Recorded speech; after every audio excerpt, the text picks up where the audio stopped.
यापर मु अनुरोध करी सम्मानित अतिथि रूपे पद्मश्री अदत्त गणनायक सार अभिभाषण।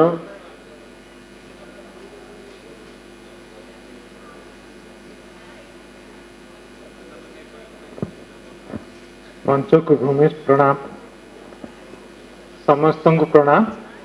एक्चुअली मुझे शुणिया मत बहुत भल लगुच समस्त कथा आउ बेले बेले लगे समस्ते साथी बसवा, साथी खाइबा, साथी नाचवा, साथी जी आम सब कम कर बहुत किसी जिन आम आजिकल बहुत अलग हो जाइए।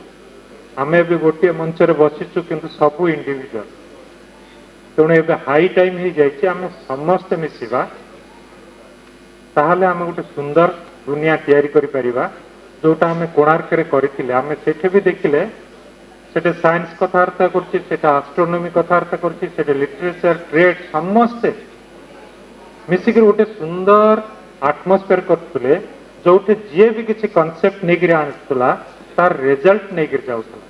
तेणु समस्त को धन्यवाद। आम समस्ते मिसिबा समस्ते